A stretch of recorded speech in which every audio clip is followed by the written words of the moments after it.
因为之前有过鬼打墙的经历，所以我对这些总是格外敏感。电话信号被屏蔽，忽然间的大雨，乃至于徐子恒根本不掉色的头发，都在表示这一切都是假的，是一场幻术。但我没想到，两个人竟然可以同时被幻觉控制，而且是从什么时候开始的呢？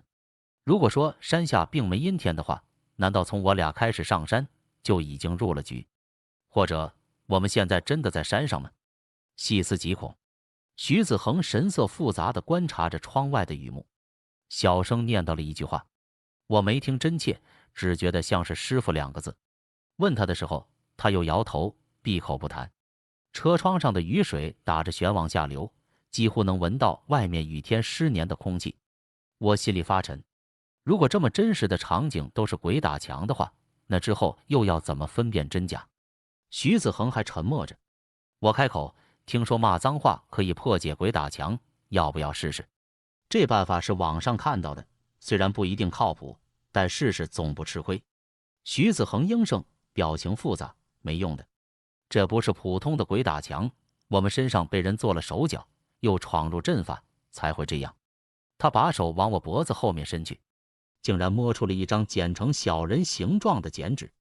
白纸上面用红笔歪歪斜斜地写了几个鬼画符，还没等我看清楚是什么，那玩意就化成了一滩黑灰。徐子恒脖子后面也贴着个一模一样的东西。剪纸摘下去的瞬间，眼前的场景骤然大变，雨水、狂风，甚至那一片树林都消失得无影无踪，只有一栋别墅远远地立在车前。我这才回神，是啊，上次来的时候，这别墅附近根本没有树林，更别提什么看林人了。半天才后知后觉地想起来，早些时候在工地，那个管事的人确实接触过我的脖子，但当时只当他着急赶人，并没多想。可现在看看，恐怕那些人早就预料到我们要上山，所以提前布下了幻术。离魂、闹鬼、暴雨，恐怕这些都是拖延时间，阻止我们接近别墅的手段。我起了满身的鸡皮疙瘩，问徐子恒这是怎么做到的。可徐子恒却半晌都没应声。我转头才发现他正捧着那一小堆黑灰在走神，伸手在他面前摇晃，他才回神。怎么了？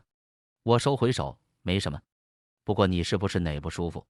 这一路上走了好几次神。他摇头，掩饰似的开口，没事，我们下车去看看。我觉得不对，但见他不想多说，到底没再追问。推开车门下车，太阳直直悬在空中，照得地面格外干燥。别墅前杂草丛生，跟上次来时差别不大。徐子恒盯着别墅2楼，根本没看脚下，眼看就要撞上地上的柱子，我赶紧把人拉住，小心点。我上次来也跟他一样，因为杂草挡着看不见路，结果被草里藏着的木桩子绊倒，摔得龇牙咧嘴。徐子恒被我拉住，到了巨蟹，但之后却径直蹲下去，开始研究地上的木桩。怎么了？有什么不对吗？那木桩是深棕色的，后半截埋在土里，平平无奇，估计是树没砍光剩下的根部。但徐子恒起身，用脚掌侧锯，绕着别墅走出几米后，再蹲下，竟然又在杂草中间扒出了另一根木桩，然后是第3根、第4根、第5根，每隔一段距离就会发现一根木桩，而且每根木桩的粗细、高矮高度一致。随着找出的木桩数量增多，我的表情也逐渐凝固。这些显然不是无用的树根，反而像有人刻意布置。徐子恒找出最后一根木桩后，终于直起了腰，头发遮挡下的神色格外凝重。这是雷击木安魂阵。安魂阵，对，说是安魂，但实际效用却是用来镇魂解煞的。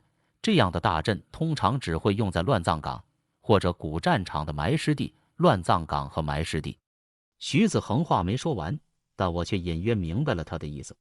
别墅里镇压着的恐怕不是普通的煞气，那里面真的只镇压着薛姑娘一个人。如果真的只有她一个，那足以比肩古战场的煞气是怎么产生的？这件事我们真的能应付吗？我俩对视，都在对方眼里看到了担忧。我问：那你还想不想进去？徐子恒抿嘴，这是师傅给我安排的历练。话里的意思显而易见。我松了口气，之前答应了沈心要帮他查真相，也许诺会让薛姑娘消除执念，哪有半途而废的道理？走，那我们进去。徐子恒掏出了一大把符咒，塞进了我手里，叫我遇到危险就往外丢，不用节省。之后用手捧着符纸，提起纸笔又写了起来，速度极快，我看得眼花缭乱。你们道士是不是写符咒越快就越厉害？他却苦笑，什么呀？其实真正厉害的人是不用借助符咒的，法诀随心，时时刻刻都能适用。但我天资太差，所以只能借助这些身外之物。也是因为这样，只能训练自己，尽量加快画符速度。我没想到原来是这么回事，拍了拍他的肩膀，以示安慰。等终于准备好之后，我俩才朝那栋别墅走去。门锁着，但窗却跟上次一样，一推就开。因为有经验，所以我轻车熟路地翻了进去。徐子恒跟在后面，动作有些生疏。我扶着他站稳，但一转头却被吓了一跳。穿着白裙子的女孩站在楼梯上，直勾勾地盯着我俩，神色阴沉，动作僵硬。我被吓得一激灵，好不容易回过神来，开口：“薛姑娘，你什么时候出来的？站在那干什么？吓死我了！”但听到我说话，薛姑娘却并没应声，而是身形一闪，瞬间飘到了我面前，仰起头，依旧在盯着我，直看得我头皮发麻，才察觉不对。这好像不是薛姑娘，虽然是一样的麻花辫、白裙子，但眼前这个女孩子眉眼跟薛姑娘完全不同。我正蒙着，眼前一花，那身影一分为二，又冒出了另一个。红裙子、麻花辫，这才是我熟悉的薛姑娘。而看着两个装扮相似、身高也相仿的身影，我彻底傻了眼，给徐子恒使眼色，问他怎么回事，他却摇头，表情比我还茫然。就在这时，红裙子薛姑娘却忽然开了口：“跟我来。”她说完就转身往别墅里面走。我俩不敢多问，咬了咬牙，还是跟了上去。一直走到楼梯底下，那身影才顿住脚步。他扬头，似乎想说话，但面色却忽然骤变，成了满脸血色的凄惨模样，龇牙咧嘴的朝我跟徐子恒扑了过来。徐子恒反应快些，拽着我躲闪，我俩一起滚到了地上。拿符咒！徐子恒气都没喘匀，挡在前面提醒我：“那符咒不会伤到他吧？”我有些犹豫，薛姑娘毕竟跟了我们那么长时间，比起恐惧，更多的是心疼。说话间，又是一个椅子飞了过来，我跟徐子恒同时朝两个方向翻滚，才避开了那一下攻击。沉重的木椅砸在墙上，四分五裂，飞溅碎木渣打在我身上，穿着衣服的地方还好，但脸颊和手臂却不可避免地被刺破，隐隐刺痛。徐子恒嗓音沙哑：“别傻了，就凭我们两个，还伤不到他。”事实证明，果真如此。徐子恒手持符咒，跟不要钱似的点燃了往外抛，但也只能阻碍薛姑娘一小会。甚至到了后期，薛姑娘摸准了符咒的效用，躲避的动作干脆利落，以至于符咒完全失去了效用。小庄哥，我们打不过他的，等会我拦着他，你赶紧从窗户跳出去。听见这话，我心里猛地一沉。认识这么长时间，我很清楚徐子恒的想法，每次都是这样，他觉得实在抗不下去了的时候，就会想办法让别人先走。滚蛋，你小子是比别人多条命怎么着？要走一块走。但符咒快用完了，薛姑娘忌惮符咒，迟迟没逼近，也是因为这样。另一个白裙子女孩不知道什么时候消失了，但刚才打斗途中，我俩在地上摸爬滚打，早就不知道把符纸和写符咒的笔扔到哪去了。现在去找也来不及，弹尽粮绝。徐子恒表情急切，还想劝我，但我直接打断了他，问：“只有用符纸写的符咒才能用吗？”他有点懵，什么意思？我没空解释，直接发狠咬破了食指指腹，之后又从衣服下摆撕了块布料给他，单手抄着旁边的桌板，阻挡着飞过来的东西。我俩已经被逼进了死角，只能靠符咒开路，才能勉强制住薛姑娘。好在徐子恒反应不慢，立刻明白了我的意思，蘸了我指腹上的鲜血，低头在布料上飞速画符。血符抛出去，效用比纸符还要强悍一些，但对薛姑娘的阻隔时间却依旧有限。我忽然想起上次提起死因，薛姑娘忽然发狂的模样，跟现在很像。当时徐子恒一张纸符就定住了她，现在或许也可以。我趁着新一张血符抛出去，薛姑娘动作迟缓的瞬间，止住了徐子恒画符的动作，抬高音量问他：“那次在车里的符，你还能不能画？”你说困鬼阵。徐子恒拧起眉心，可困鬼阵的安抚效用大于镇压，连安魂这样的大阵都困不住的冤魂，怎么会被困鬼阵困住？而且之前是因为提起死因，这次发狂却原因不明，万一呢？时间紧迫，我反复转头盯着薛姑娘动作，怕她再次发狂。眼看薛姑娘移动速度再次加快，徐子恒终于点了头，反正也没有别的办法，只能先试试了。血色嫣红写在他白色的 T 恤布料上格外扎眼。这张血符不用引燃，直接抛出去，便远远地定住了薛姑娘。有用，这张符生效了。我长出了一口气，直接跌坐在了地上。徐子恒也愣住了，哪怕是他自己扔出去的符咒，他依旧难以置信。怎么可能？怎么会这么容易？我没回答他的话，因为薛姑娘一旦真的被镇住，那就佐证了我的推测。那个最差的可能，你跟我来。我从地上站起来，顺便也拽起了徐子恒。不知道薛姑娘能被定住多长时间，得加快速度才行。徐子恒问：“去哪？”我没应声，只是带她回到了角落的楼梯底下。薛姑娘就是走到这的时候，忽然发狂的。楼梯通向2楼，底下的空间刚好围成了一个三角形。按理说，多年没人居住的房子，尤其像楼梯下面这种角落，明明最易堆积灰尘，但实际上楼梯下方的区域干净得很，这不合理。除非我掏出手机电筒，弯下腰对着那面墙壁仔仔细细的观察，果然在靠近墙壁上缘的缝隙，发现了一个拳头大小的凹陷。小庄哥，你在找什么？把手伸进去，用力一扣，眼前那面看上去严丝合缝的墙壁，就从居中的瓷砖缝隙开始分成了左右2部分。徐子恒一句话没问完，便倒吸了一口冷气。这怎么会有个密室？这里面应该就是有关薛姑娘死因的东西。从刚刚开始，我就隐隐有了这个猜测。薛姑娘现身，并未主动攻击，带我俩到楼梯下面，也是为了告知我们密室的存在。而后来的攻击，则像极了那次在车里被问起死因勾起了执念。那密室里有什么，不言而喻。我举着手电筒，摸到了墙边灯的开关，这才看清里面的场景。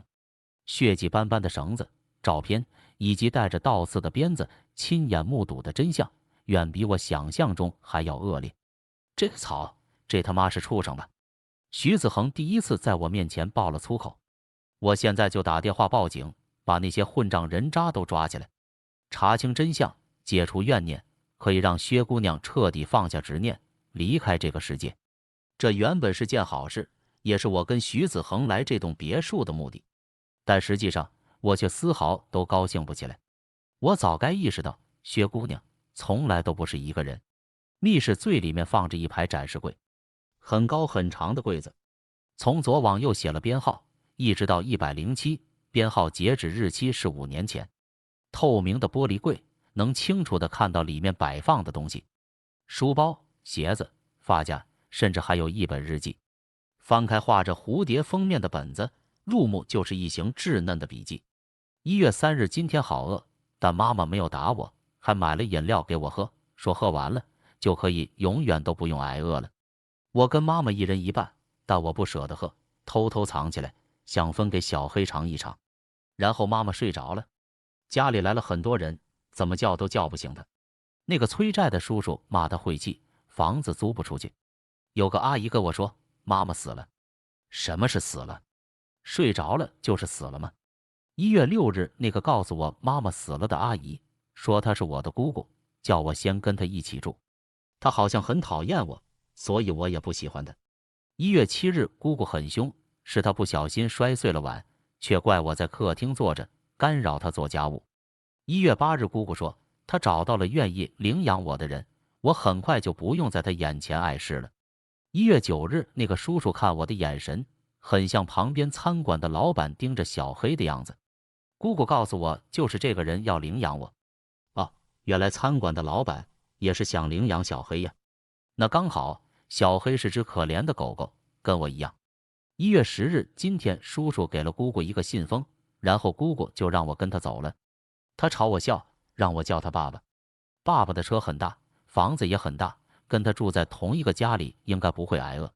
1月15日，小黑，我真的没有挨饿。爸爸给我买了新的衣服，是件白色的裙子，很干净，也没有破洞。我还有了自己的房间，在一个很大的房子里。我的隔壁好像住着另一个人，他穿着跟我很像的衣服，但我很少见到他。他又在哭，是因为想妈妈吗？1月17日，小黑，你被领养了吗？我还是希望你不要被领养了，因为被领养可能会死掉。我好疼啊！那个被爸爸带来的陌生人一直掐着我的脖子，我真的觉得好疼，还喘不过气来。小黑，我想离开这。1月20日又来了，这次是另一个人。我不想穿新裙子了，我怕我会死掉。1月25日，小黑，我应该真的要死了。而且住在我隔壁的女孩子，好久没哭过了。日记戛然而止，最后一页上有早已干涸的血迹，暗棕色，结合墙上那些记录着受刑的照片，不难猜测这个孩子到底经历了什么。薛姑娘从来都不是一个人，虐待、欺凌，甚至杀害。薛姑娘是牺牲品，是为了满足某些人禽兽不如的兽欲而被残忍杀害的无辜女孩。地狱空荡荡，魔鬼在人间。薛姑娘是一群小女孩的恐惧与怨恨汇成的怨灵，她单纯懵懂，却又残暴强大。最稚嫩天真的恨意，扭曲之后的力量却强悍到脱离控制，让始作俑者彻底慌了神。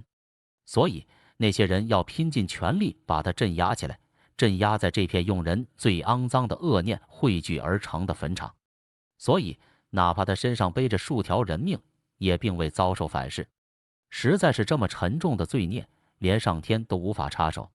屋主跟其他人的合照就那么明晃晃地挂在墙上。那是个很有名的富商，叫王瑞明。前几年还曾因为儿子性骚扰，而他表示不会偏袒，并亲手把儿子送进监狱而广为人知。墙上的照片里，他脸上的笑容跟接受采访并声称要做慈善时一般无二。很难想象，竟然有人能一直披着伪善的人皮，收割大众的支持，私下却做了这样畜生都不如的勾当。我伸手拦住了要报警的徐子恒。等等，现在还不是时候。为什么？做出这种事的人，我绝对不会放过他。徐子恒情绪激动，显然误会了我的打算。我等他冷静一些，才开口。做出这种事的人确实禽兽不如，但问题是，他如果只是一个普通人的话，连你都说是古战场才会用的安魂大阵，他怎么布得出来？徐子恒一愣，你是说他也是修道者，而且还很厉害？我摇头，我不是那个意思。我跟沈龙分别在2个地方直播，这其中的关联纽带也只有陈喜。王瑞明是做房地产的，跟道士丝毫搭不上边。而根据我刚才网上搜查的结果，也能确定他跟杨朝门71号的户主并没有任何往来。再者，第一次直播的时候，陈喜特意提起过房子是借的，叫工作人员小心，不要损伤装潢。陈喜心怀鬼胎，很清楚房子闹鬼，但真正问起的时候，他却不知道屋主是谁。我把分析跟徐子恒一一说了，问他不要损伤人家房主的家具，这句话你觉得会在什么情况下出现？徐子恒试探着说了句，去别人家做客的时候。你说的也对，不过还有一种可能就是雇佣关系，万一真的造成损伤的话，是需要赔偿的。搬家服务、上门保洁，乃至于装修房子，无一不是。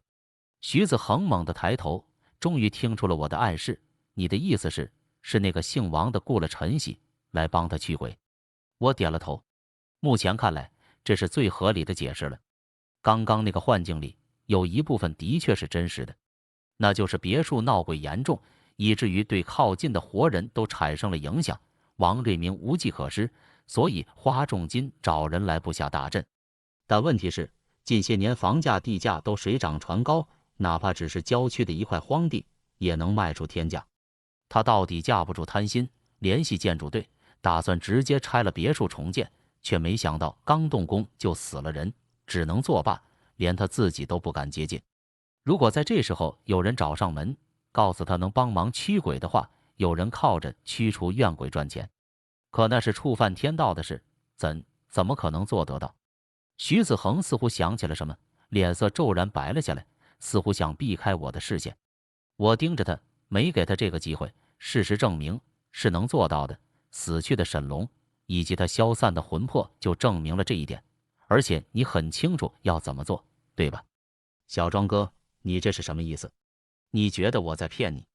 徐子恒的表情由意外转为愤怒，但依旧藏不住眼底的慌张。你没骗我，你只是隐瞒了一部分不想让人知道的东西。我叹了口气，早从灭魂珠出现的时候，我就知道了冥器的意义。两个魂魄被契约相连，同生共死，从契约生效的那一刻起，就意味着无论多么强大的怨魂，都成了砧板上的鱼肉。那些人是冲着薛姑娘来的，但他们实际上想杀的人是我。他们用活人的身体当容器，把怨魂封存起来，再借助灭魂珠杀死相连的两个魂魄，是不是？他们选择目标并非偶然，而是仔细筛选后的结果。沈龙长期跟沈心待在一起，所以命格比一般人虚弱得多，结成冥器也更易成功。而我因为被换了命，也是运势低迷，连我跟沈心都能推断出来的真相，你却说丝毫都没察觉，我无论如何都是不信的。徐子恒双手攥拳，并没抬头。我没逼迫他开口，继续说，虽然不知道你的心结是什么，幕后之人到底是谁，但你的隐瞒其实也是在助纣为虐。终于说完，压在心里的情绪疏散了些许。我把紧贴心口放置的那个布袋拿了出来，递给了他，里面是一封信，徐子恒的师傅亲笔写的。我当时在收拾屋子，准备归置行李，打开衣柜就看到了这个小布包，巴掌大一个，里面装着2张纸条，一张是信，另一张是符纸。信上说，徐子恒天资聪颖，但因为有个很严重的心结，所以导致心境迟滞，道法一直没能更进一步。他算出我身上带着因果，能解徐子恒的心结，叫我多担待。我按照信上所说，把那个小布包贴进心口放着。那天灭魂珠没体而入后，符纸就消失了。我隐约猜测是徐子恒的师傅帮我挡了一劫。原来师傅都知道。徐子恒仔细看完那张纸条，低声念叨着，在看向我时，低落的表情里染上了愧疚。对不起，我确实隐瞒了一些东西，但我真的没有想过要害人，我只是想不通。他低下头，似乎不想让我看到发红的眼眶。猜也能猜到，所谓的心结，恐怕是他不愿意提起的往事。他几次开口，但都欲言又止。我摆了摆手，没关系，你现在什么都不用说。但等你真想说的时候，别骗我。毕竟眼下我们还有更重要的事情要做。他如释重负，用力点了下头。哥，你放心，我不会骗你的。密室的门还敞着，门外被符咒定住的薛姑娘却不见了踪影，只剩一个相框放在地上。我走过去，把相框捡起来收进背包，之后跟徐子恒一起把墙上的照片以及密室里的全部罪证都拍照留存了下来。走出别墅大门的时候，头顶的吊灯闪了几下，我抬高音量安慰，别担心，坏人会受到应有的惩罚的。似乎是回应，背包里的相框轻轻晃了一下。这次换我开车，直奔市内最繁华的住宅去。王瑞明是富豪，要见他一面并不容易。这里的安保远比我们想象中的要严苛，几次尝试闯入无果，我们只能选择在门口蹲守。抽了我一盒烟，并且相信了我们是来拉投资的之后，保安善意地告知了我们王瑞明的车牌号。之后等了3个小时才见到那辆车，因为我们忽然闯出来，司机态度极差。干什么的？不要命了？我没理他，只是抬高音量，确认后排的人也能听到。有人叫我们来找王瑞明王先生，关于郊区别墅的事是很重要的事，得立刻通知王先生。别墅是王瑞明的软肋，他不可能无动于衷。什么乱七八糟的，赶紧滚蛋！司机见我看都不看他，更认定我是来捣乱的。车窗都摇起了一半，后排的人却忽然开了口：“等等，老吴，带他们回家。”